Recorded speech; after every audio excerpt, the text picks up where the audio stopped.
पौराणिक कथाओं के अनुसार ब्रह्मा जी, विष्णु जी और शिव जी में सबसे सर्वश्रेष्ठ कौन है? अगर आपको नहीं पता तो वीडियो के लास्ट तक पूरा बने रहिए।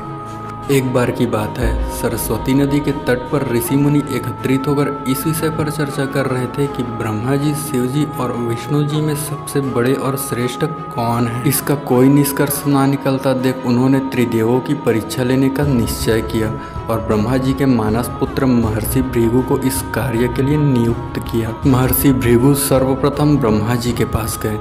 उन्होंने न तो उन्हें प्रणाम किया और न ही उनकी स्तुति की। यह देखकर ब्रह्मा जी क्रोधित हो गए। क्रोध की अधिकता से उनका मुख लाल हो गया, आंखों में अंगारे दहकने लगे। लेकिन फिर यह सोचकर कि ये उनके पुत्र है, उन्होंने हृदय में उठे अपने क्रोध के आवेग को विवेक बुद्धि में दबा लिया। वहां से महर्षि भृगु कैलाश गए। देवाधिदेव भगवान महादेव ने देखा कि भृगु आ रहे हैं तो वे प्रसन्न होकर अपने आसन से उठे और उनका आलिंगन करने के लिए भुजाएं फैला। किंतु उनकी परीक्षा लेने के लिए भृगु मुनि ने आलिंगन अस्वीकार करते हुए बोला, महादेव आप सदा वेदों और धर्म की मर्यादा का उल्लंघन करते हैं। दुष्ट और पापियों को जो आप वरदान देते हैं उनसे सृष्टि पर भयंकर संकट आ जाता है, इसलिए मैं आपका आलिंगन कदापि नहीं करूंगा। उसकी बात सुनकर भगवान शिव क्रोध से तिलमिला उठे।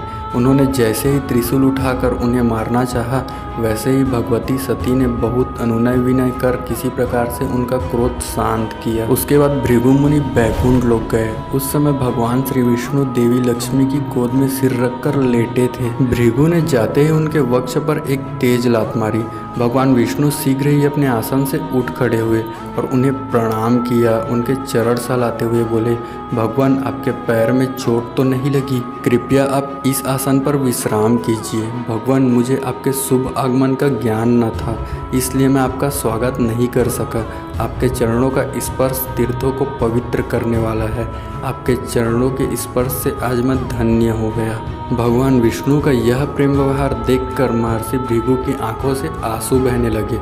उसके बाद वे ऋषि मुनियों के पास वापस लौट आए और ब्रह्मा जी, शिव जी और विष्णु जी के यहाँ हुए सभी अनुभव को विस्तार से बताया। उनका अनुभव सुनकर सभी ऋषि मुनि बड़े हैरान थे और उनके सभी संदेह दूर हो गए। तभी से वे भगवान विष्णु को सर्वश्रेष्ठ मानकर उनकी पूजा अर्चना करने लगे।